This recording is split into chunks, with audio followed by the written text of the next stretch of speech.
Hello, everybody, and welcome to another episode of the Black and White United Show. I'm your host, Andreas. Thank you so much for tuning in with me this evening. In today's video, we are going to preview Collingwood versus Melbourne. It's the big freeze at the MCG. Roll the intro.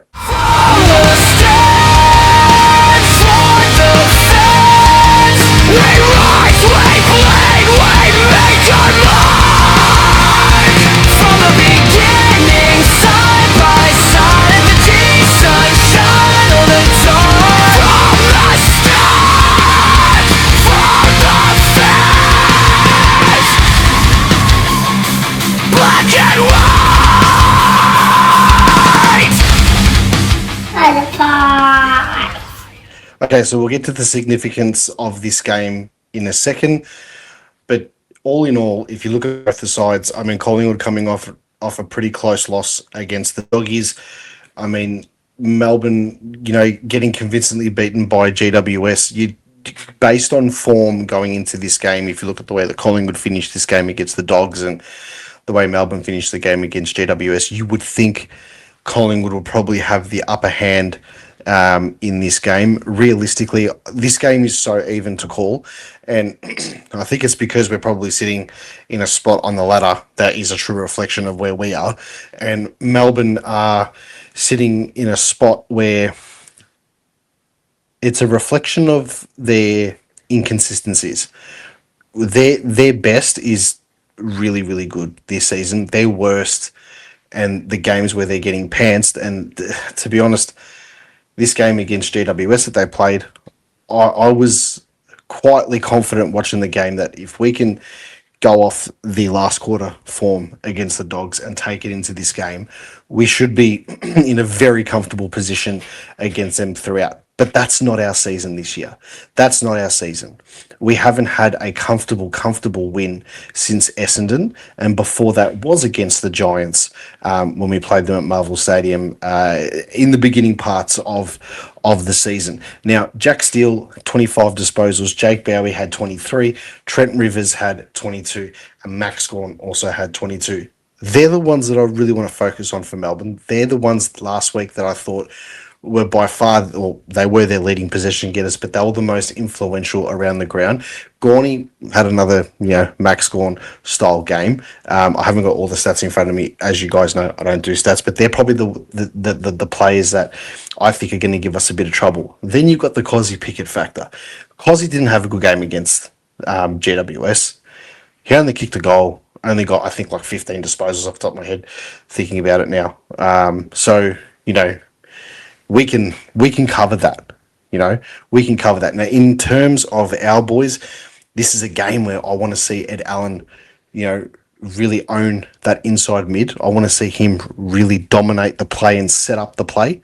I want to see Josh Stokos in the midfield. I want to see Josh just be given the keys to control the game, coming off his 22 disposals against the Dogs, which I didn't think he was that effective. We need that against Melbourne so badly. The same with Dan Houston. Control that back line.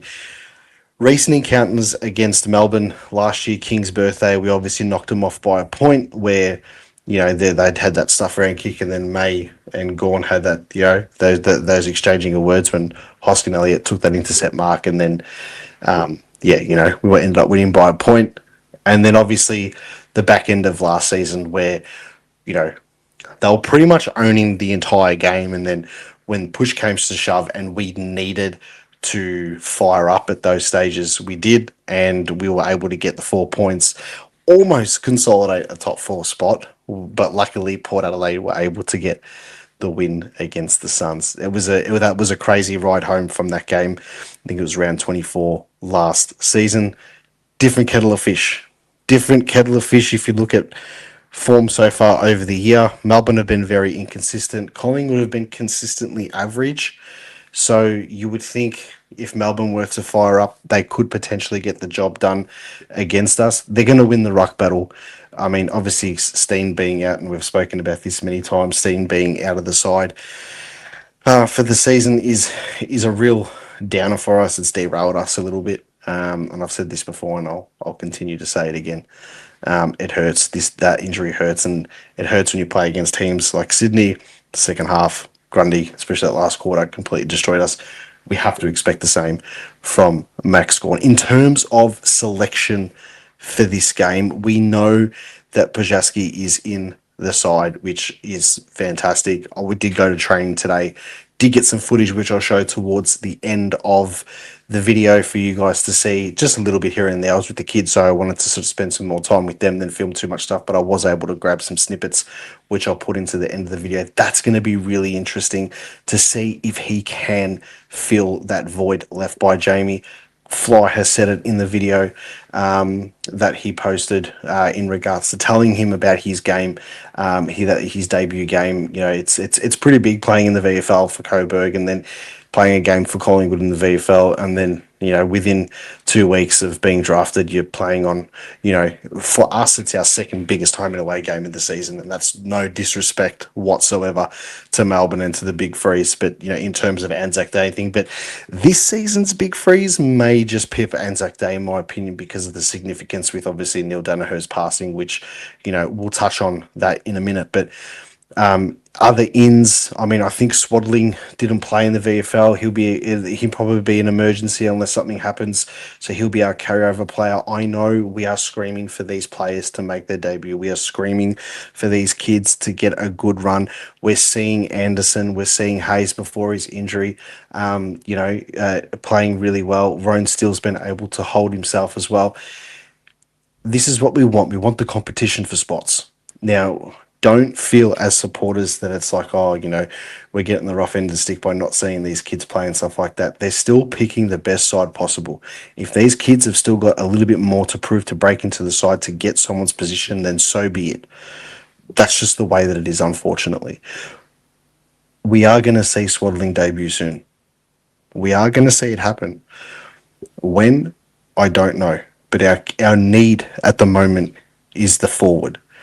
There's no point debuting Swaddling and playing forward when he's better in the midfield or off the halfback or on the wing or wherever else around the ground. If we've got a guy who's in the forward line playing VFL, who's a leading goal scorer in the VFL, who's dominating in the VFL, he can come in and play his role and fill that void. He doesn't have to kick 4 or 5. He can kick 1 or 2, but be that presence, create opportunity, draw a defender out. Because realistically, and I'm not all up to speed with Melbourne's defence, so I'm not going to lie to you and pretend I know what I'm talking about.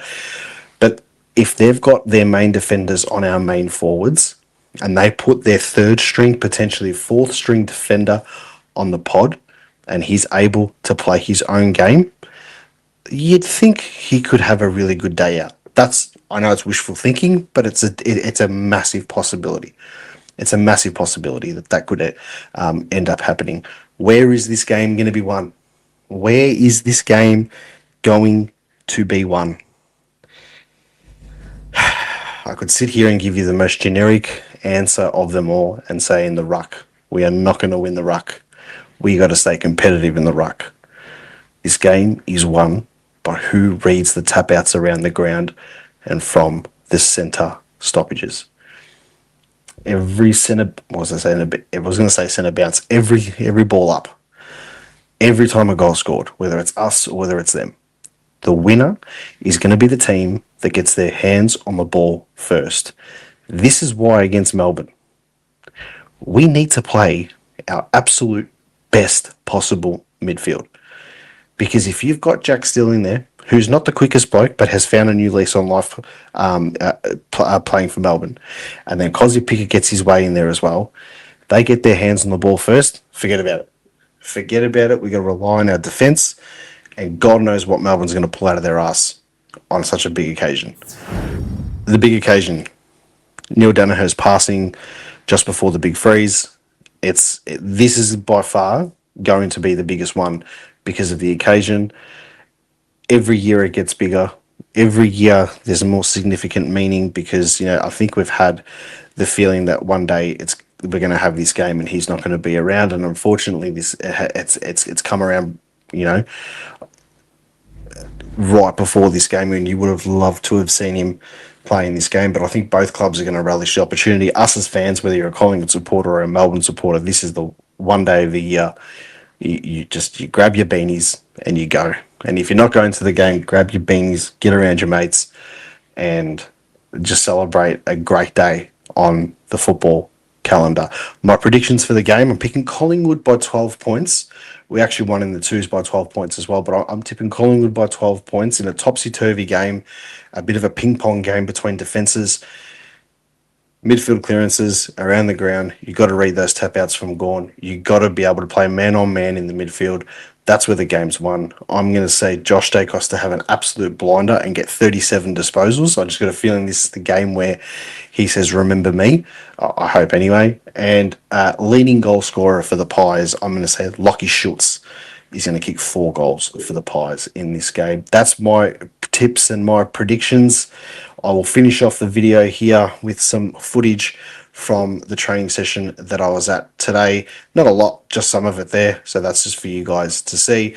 But until then, make sure you drop a comment, tell me what you think, call it as you see it. And as always, go the Pies.